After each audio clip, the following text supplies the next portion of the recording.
I work with a variety of entities, Tobias being the most common, Adama Saint Germaine, and Katumi Lal Singh. Generally, I don't really know who's going to come in, and I kind of don't want to. Once in a while, if it's going to be a difficult channel or something my human self has to know about in advance, they'll come in and tell me. But most of the time, it's at the last moment.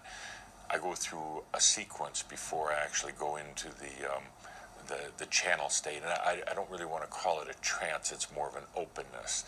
And as I go through this type of surrendering and opening up, a lot of times it's Saint Germaine today, or it's Cthulhu, and they each have a very distinctive energy. Tobias has had many, many lifetimes on Earth, and Saint Germaine is a very regal, French, arrogant, obnoxious, but very loving entity. His most recent lifetime on Earth was about, I would say, 250 years ago. He has had a lot of experience on Earth, but he'll tell you exactly like it is. And he'll push my buttons, he'll push the audience's buttons, and then he'll laugh about it because he says, I have to do that to help get you out of some of that, kind of the hypnosis that we're in. And they are not aspects of myself. They're truly outside entities.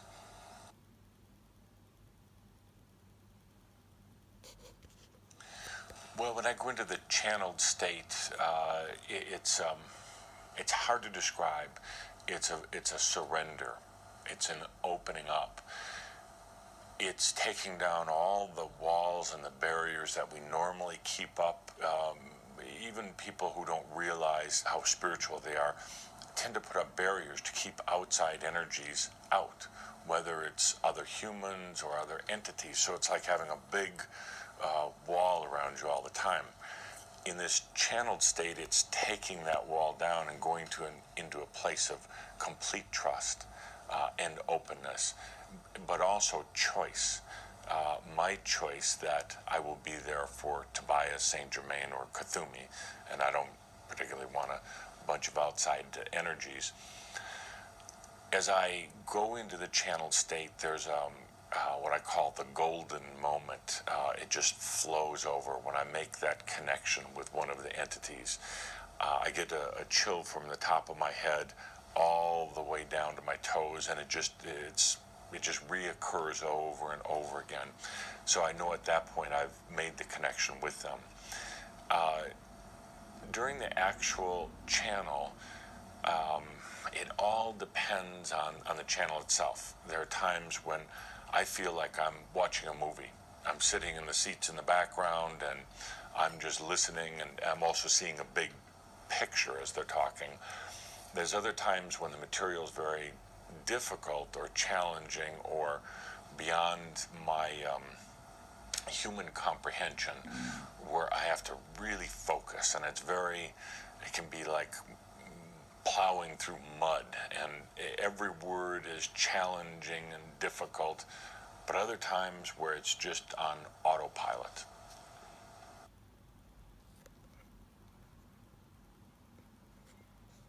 Yeah, shaumbra is a term that Tobias first introduced in, I think it was about 2001, a year or two after we really started working closely with him. And it was a surprise to me. And also during channel, when I hear a strange word, I have to stop and literally get Tobias to spell it out in my mind's eye. And it was a beautiful word. And he said it actually comes from the old Hebrew words shaham and bara. And I'm not saying this with proper Hebrew enunciation, but it basically means family from home or family from the rock, solid family. He said that actually in the time of Yeshua, many people would know as Jesus, there was a group at that time called shaumbra. They were very closely associated with the Essenes, and they would meet for the purpose of allowing the divine energies to flow down into the density of Earth. And it was, they would meet in secret because they had to at the time. And many of those who knew themselves as shaumbra 2,000 years ago come back now as shaumbra again. It really means right now an awakening human. It's a complete trust. It's a surrender. It's an opening up when I make that connection with one of the entities. And so it is. Let me begin before answering your question with a welcome to this project of yours. This is the type of thing that we've been talking about for many years with shaumbra and with the awakening, the speakers all around Earth. It's taken a bit to get them to actually do it, to go beyond their fears, to schedule this type of thing, to invest in it, to plan it, and then to let the plans go, as you know, to have a heart for it. So we want to add our energy into this, into your project.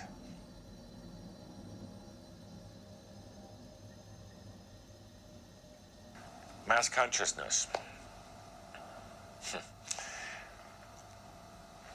I'd have to say that those who you would call the ascended masters, and we do not so much like that term, but we have gone beyond. We've gone beyond the need for being on Earth, the need for reincarnating, the need for any type of any other entity.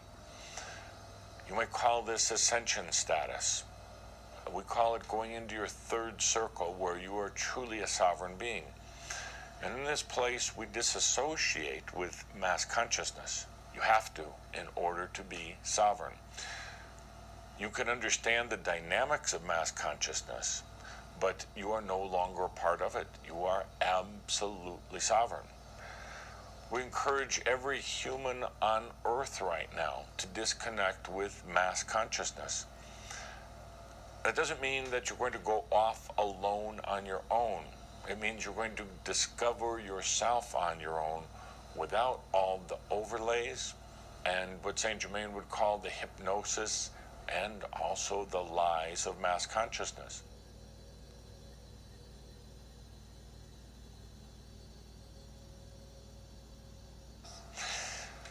With the new energetic changes, what we call new energy or the new consciousness is having a tremendous effect.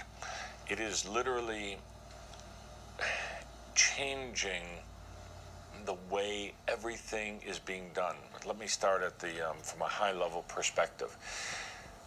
You could say that on an individual basis, right now what is happening is the old human consciousness or your human identity is making an evolution, let us say a quantum leap, going from beyond what you have known as the functioning and your relationship with your physical body.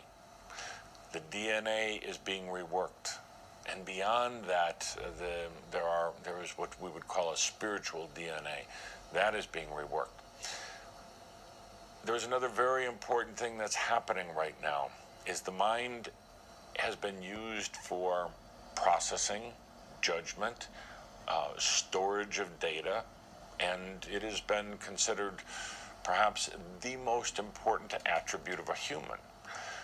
You're going beyond that right now, beyond the limitations of the mind. This is not to say the mind is negative in any way. It's not a bad thing. It was just a limitation. So you're going beyond that. Imagine now thinking and feeling and knowing not from your mind and not just from what you would call your heart, but from your entire essence, where you're not processing information through this brain, you're not processing emotions through what you call the heart, and you're not processing feelings just through the typical human senses of the eyes and the ears and the mouth and these other things. So it is an incredible transformation, one that the mind cannot comprehend. So this requires a very large degree of releasing and allowing and trusting. Everything about you is evolving right now. Now what happens is the individual human generally tends to try to hang on. They're frightened by what they don't know. They know that they're crossing a chasm, but they want a guarantee or an assurance that they're going to make it to the other side. Here's a point of standing at the edge of that chasm, not knowing how deep it is, how wide it is, how dark or how light. Standing there in your physical body with your physical mind saying, these parts of me tell me I cannot possibly get over this chasm. I don't have the strength in my legs to jump. I don't have the intelligence to build a bridge over, or the tools. So how am I going to get over? You know that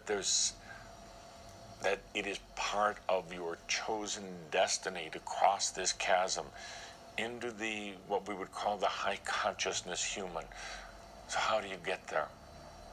You let every old preconceived notion, every old limitation, and every old understanding about yourself go. And then an amazing thing happens. You just become. You find yourself on the other side of the chasm, but not the self that was on the other side. So they're incredible challenges for any human right now. Challenges that cannot be addressed in the mind.